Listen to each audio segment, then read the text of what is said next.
ஆர்டிபிக்கல் intelligence எனப்படும் செயற்கை நுண்ணறிவு தொழில்நுட்பத்தில் அமெரிக்கா, சீனா, United Kingdom, Canada, Germany, Singapore மற்றும் இந்தியா போன்ற நாடுகள் முன்னணி நாடுகளாக உருவாகியுள்ளன.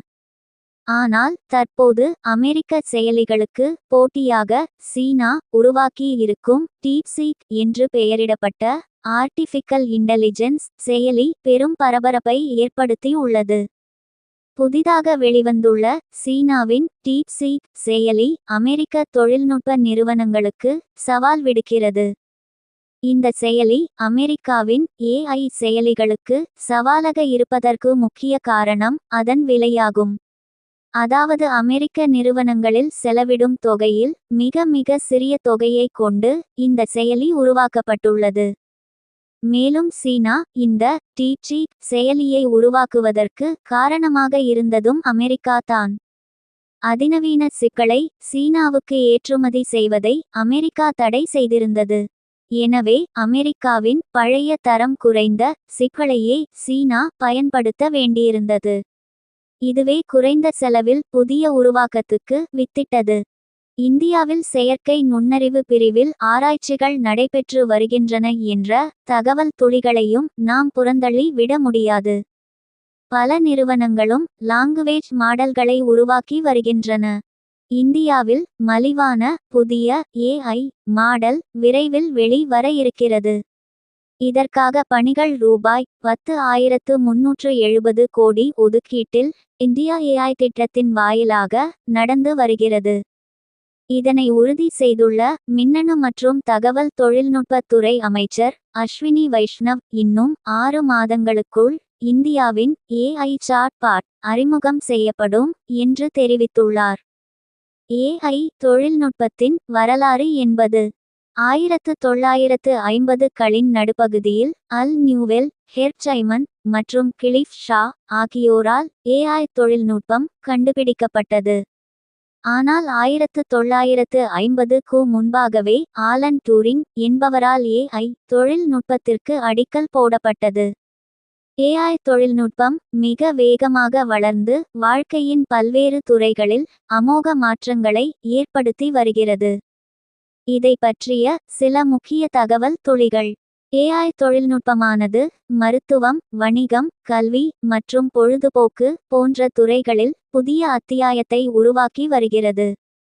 ஏஐ தொழில்நுட்பம் சமீப காலமாக எல்லோரையும் வெகுவாக ஈர்த்திருக்கிறது. போட்டோக்கள், வீடியோக்களை எடிட் செய்ய ஏராளமான ஏஐ செயலிகள் இலவசமாக கிடைப்பதால் கோடிக்கணக்கானவர்கள் பயன்படுத்த தொடங்கியுள்ளனர். இதனால் பேஸ்புக், இன்ஸ்டாகிராம் போன்ற சமூக ஊடகங்களில் உலா வரும் போட்டோக்கள், வீடியோக்களில் எது உண்மை என கண்டுபிடிக்க முடியாத நிலை ஏற்பட்டுள்ளது. ஏஐ தொழில்நுட்பத்தின் வாயிலாக மாணவர்கள் தங்களது புராஜெக்ட் ரிப்போர்ட் மற்றும் வீட்டு பாடங்களை சமர்ப்பிக்க தொடங்கியுள்ளதால் அதற்கு உலகின் பல பல்கலைக்கழகங்கள், கல்லூரிகள் தடை விதித்துள்ளன.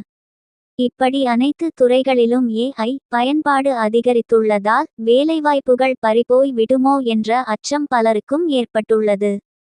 இந்நிலையில் ஏஐ தொடர்பான ஆராய்ச்சியில் முன்னோடியான ஜெப்ரி ஹிண்டன் கூறியுள்ளதாவது ஏஐ என்பது தொழில்நுட்ப வளர்ச்சியின் அடுத்த கட்டம். எந்த தொழில்நுட்பமாக இருந்தாலும் அதை தவறாக பயன்படுத்துபவர்கள் இருக்கத்தான் செய்வர்.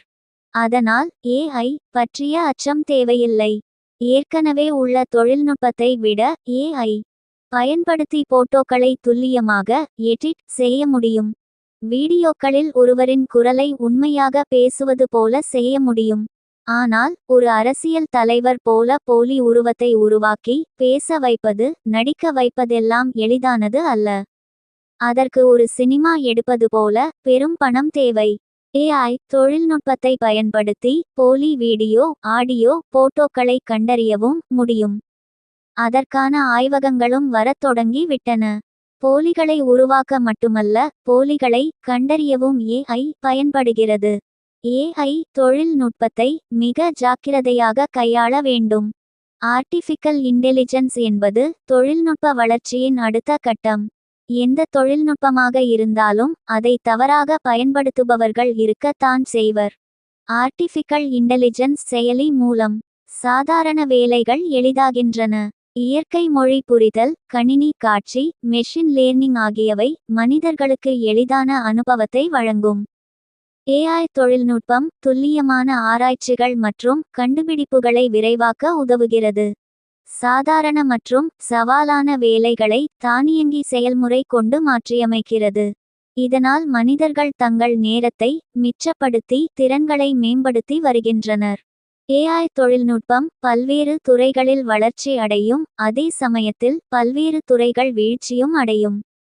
மனிதன் மற்றும் மெஷின் சேர்ந்து செயல்படும் பல துறைகளில் மெல்ல மெல்ல மனிதர்களின் பங்களிப்பு மற்றும் தேவை குறைந்து கொண்டே வருவதை பார்க்கலாம்.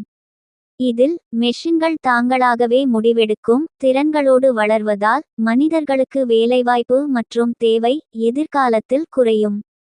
அசெம்பிளி லைன் வேலைகள் பலவும் இயந்திரங்களின் கட்டுப்பாட்டில் போய்விட்டன. மெஷினை வைத்து மனிதர்கள் செய்யக்கூடிய வேலைகள் அனைத்தும் மனிதர்களின் கையை விட்டு போய் ரோபோக்களில் கட்டுப்பாட்டில் வந்துவிடும் வாய்ப்பு அதிகம். எல்லை பகுதிகளில் பாதுகாப்பு பணிகளை தானியங்கி ரோபோக்கள் மேற்கொள்ள கூடும். சிக்கலான நுண்ணிய மருத்துவ ஆபரேஷன்களில் செயற்கை நுண்ணறிவு பெற்ற ரோபோக்கள் ஆதிக்கம் செலுத்தக்கூடும். சில வேலைகளை AI தானியங்கியாக மாற்றுவதால் சிலருக்கு வேலை இழப்பு ஏற்பட வாய்ப்பு உள்ளது. எனவே AI தொழில்நுட்பத்தின் வளர்ச்சிக்கு சீரான சமநிலை அவசியமாகிறது. எது எப்படி ஆயினும் AI தரவுகளை பெறுவதில் தனி மனிதர்களின் தனியுரிமையை பாதுகாப்பதும் முக்கியமானது. AI தொழில்நுட்பம் மாபெரும் மாற்றங்களையும் சவால்களையும் கொடுக்கிறது. வாழ்க்கையை எளிதாக்கும் வகையில் இதை பயன்படுத்துவது மிக அவசியம். AI வளர்ச்சி ஒரு பக்கம் தொழில்நுட்ப முன்னேற்றத்தையும் மற்றொரு பக்கம் நமது நெறிமுறைகள் மற்றும் சமூக நலன்களையும் பூர்த்தி செய்யும் மாற்றமாக அமைய வேண்டும். AI தொழில்நுட்பத்தை சரியான முறையில் அமைத்து அதனை மனிதர்களுக்கு நன்மையாகவும் சேவை செய்வதற்காகவும் வெற்றிகரமாக அமையட்டும். இந்த தகவல் துளிகள் அனைத்தும் அனைவருக்கும் பயனுள்ளதாக இருக்கும் என்று நம்புகிறோம்.